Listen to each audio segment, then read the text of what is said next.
Bonjour à toutes et à tous, soyez les bienvenus dans ce nouveau numéro de l'Hebdo. Et dans l'actualité cette semaine, la situation en Ukraine. Plus d'une semaine après le début de l'invasion russe, les initiatives de solidarité se sont multipliées en Vendée pour venir en aide au peuple ukrainien. Au Sables-d'Olonne par exemple, le Centre communal d'action sociale a organisé une collecte de dons. En quelques heures, les Vendéens ont répondu à l'appel, les dons ont afflué en nombre, et principalement des produits de première nécessité et de la nourriture non périssable. Pierre Dalicieux était sur place, reportage. Une collecte qui a démarré ce jeudi après-midi à 14h. À peine une heure plus tard, les bénévoles entassent des dizaines de cartons qui ont été triés un peu avant. On les met par catégorie pour pouvoir enfants, adultes, ce qui est chaud, manteau, etc. etc. Il faut qu'on aille vite parce que ça arrive quand on voit les paquets qui arrivent. Il faut qu'on aille assez vite. Ouais. Des habitants des Sables-d'Olonne viennent en nombre, retraités, trentenaires, jeunes mamans. Tout le monde se sent concerné par la situation en Ukraine et tout le monde veut aider à sa façon. Je suis très attristée par tout ce qui se passe, ça fait très peur. Ça pourrait être nous demain, donc faut penser aux autres, à toutes ces familles qui sont parties qu'avec un petit sac, avec rien. Donc nous, on est venus porter des couvertures, des vêtements, des chemises, des produits d'hygiène, des produits alimentaires. Quand j'ai vu qu'il y avait l'association, bien sûr, on a envie vraiment de participer, de faire quelque chose, quoi. Il y a aussi beaucoup de denrées alimentaires, de produits de soins, tout ce qui peut servir à des personnes ayant tout perdu. Ces sacs de couchage viennent tout juste d'être achetés spécialement par ce donateur. C'était la première chose qu'il y avait besoin, donc j'ai été les acheter parce que voilà, c'est ce qui a priori était demandé. Une solidarité spontanée qui n'étonne pas les responsables du CCAS des Sables-d'Olonne. Un élan à l'image de la gravité de la situation. On se doutait quand même qu'il y avait une volonté quand même assez forte d'apporter son soutien sur des images qu'on voit à la télé et qui sont quand même extrêmement marquantes.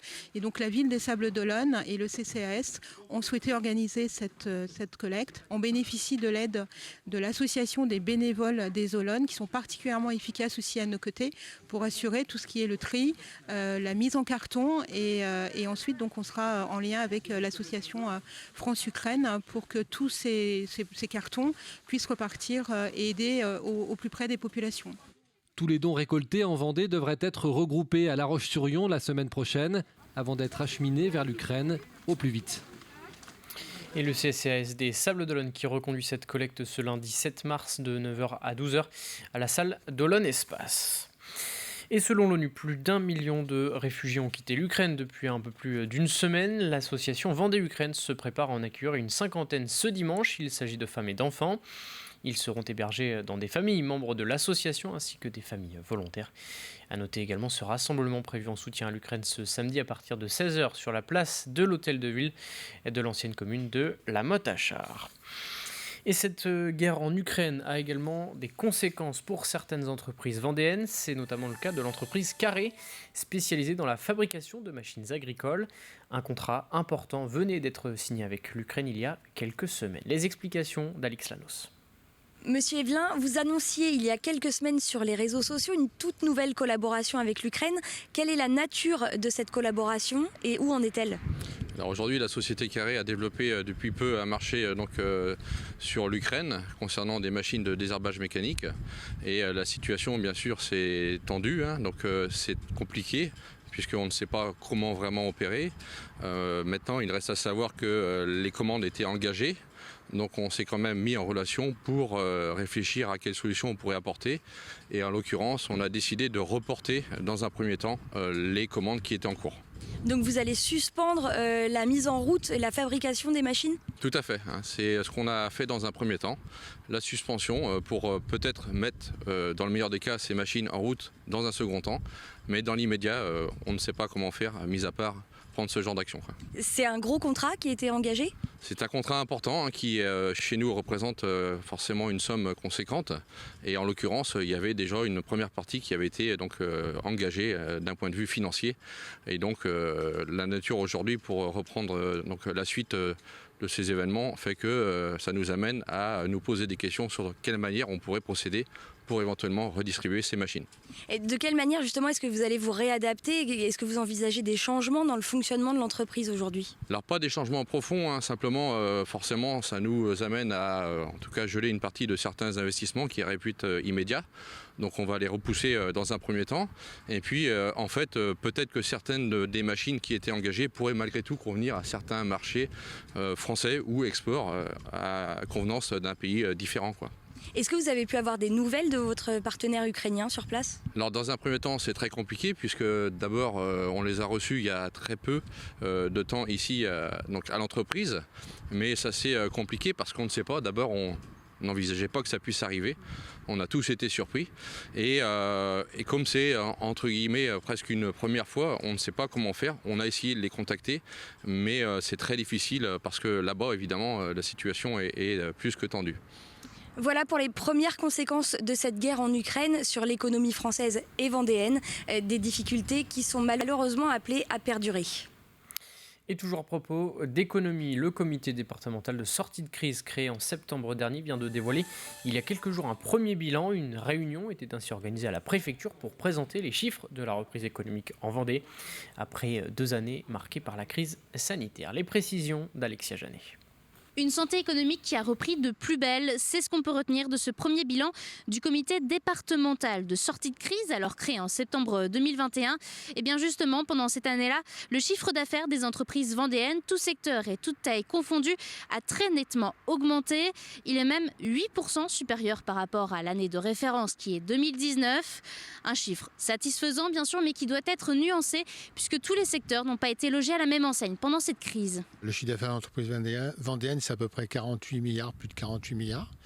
Donc c'est nettement plus, c'est plus de 8% par rapport à 2019.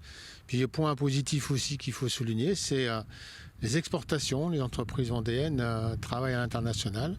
Le chiffre d'affaires à l'international, c'est plus de 2 milliards 800 millions. Il faut souligner quand même quelques difficultés dans le secteur de l'hôtellerie-restauration, qui a souffert des mesures de fermeture qui leur ont été imposées pour lutter contre l'épidémie de la Covid-19, mais ils ont été fortement soutenus par l'État. Outre l'augmentation du chiffre d'affaires global, les entreprises vendéennes ont également repris le commerce à l'international.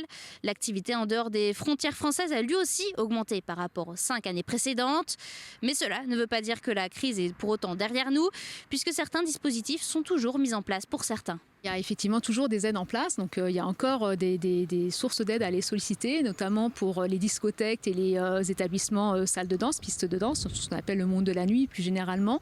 Le fonds de solidarité est encore ouvert pour ces entreprises-là au titre du mois de décembre et les demandes sont à faire là en ce moment jusqu'au 31 mars, donc nous instruisons actuellement les demandes. Et pour toutes les entreprises reconnues comme impactées significativement par la crise sanitaire depuis le début de la crise, donc tout l'hôtellerie-restauration, les agences de voyage, tout l'événementiel, peuvent aussi bénéficier du dispositif coût fixe qui a été rouvert au titre de décembre et janvier. Et là aussi, les demandes sont à faire avant le 31 mars.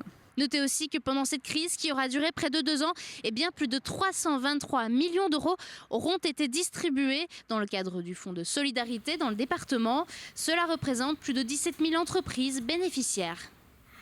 Dans le reste de l'actualité cette semaine, la situation sanitaire. Ce jeudi, le gouvernement a annoncé la levée de nouvelles restrictions à partir du 14 mars. Le masque ne sera plus obligatoire en intérieur dans les commerces, les entreprises, les administrations ou encore les établissements scolaires.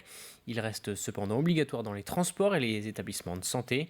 Le pass vaccinal sera également suspendu à partir de ce 14 mars. Le pass sanitaire, quant à lui, continue d'être appliqué dans les établissements de santé.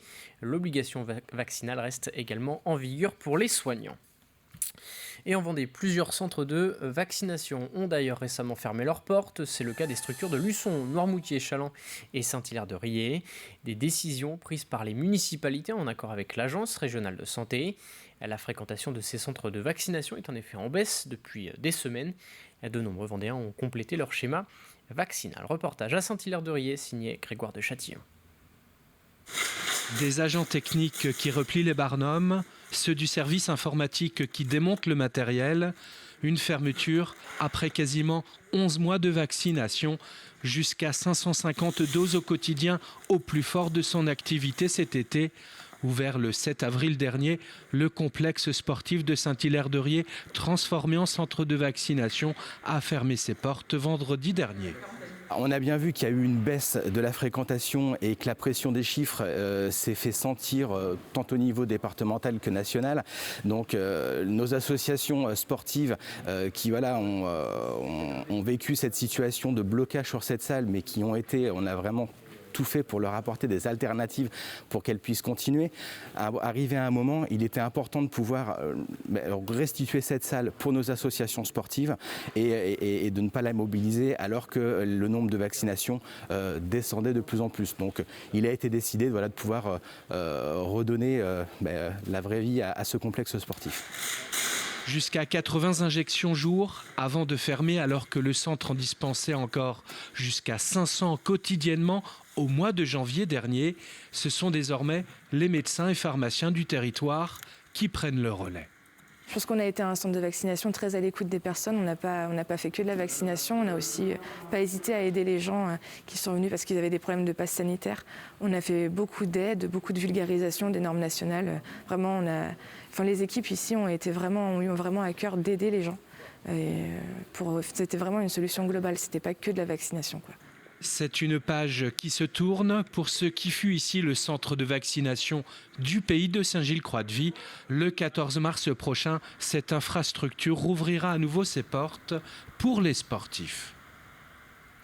Et à noter que le centre des Sables d'Olonne fermera ses portes le 23 mars prochain. En début de semaine, à Fontenay-le-Comte se tenait une session délocalisée du conseil départemental. Au cœur de cette réunion des élus, à l'axe routier entre Fontenay-le-Comte et La Rochelle, la présidente du conseil départemental de Charente-Maritime, Sylvie Marcy, avait d'ailleurs fait le déplacement pour l'occasion. Le projet d'une autoroute A831 est ainsi définitivement abandonné. L'alternative proposée est une 3 voies. Les explications d'Aurélien Huard. C'est la fin d'un vieux serpent de mer et le début d'un nouveau projet. Après 25 ans de négociations inabouties avec l'État, les départements de la Vendée et de la Charente-Maritime prennent le dossier en main.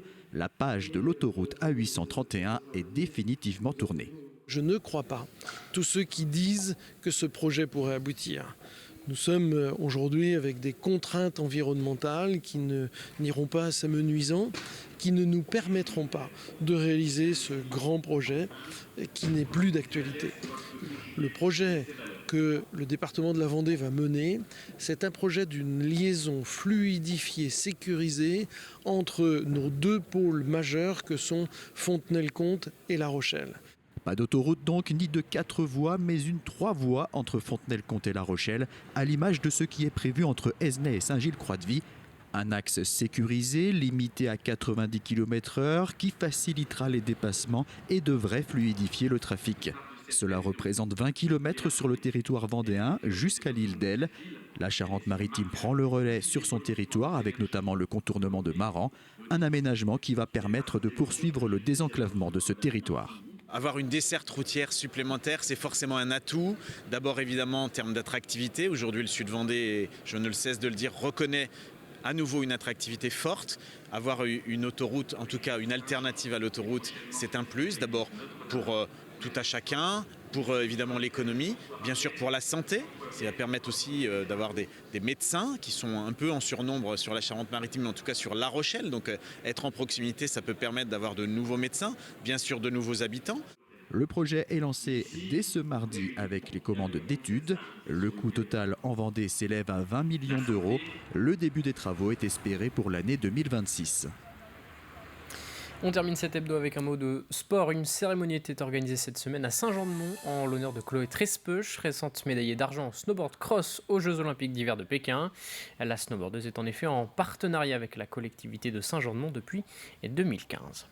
C'est un grand moment d'émotion, une commune qui m'a toujours soutenue pendant tout au long de ma carrière, qui m'a vu grandir, chuter, rebondir. Donc ils ont toujours été derrière moi et donc de fêter les moments joyeux avec eux, c'est fort. Il y a mes professeurs, il y a de la famille, il y a tous ces acteurs qui ont fait qui je suis aujourd'hui et du coup c'est vraiment des moments importants. C'est la fin de cet hebdo. Merci à tous de l'avoir suivi. Rendez-vous lundi de 7h à 9h pour un nouveau point sur l'actualité vendéenne dans la matinale. Très bonne journée et très bon week-end sur TV Vendée.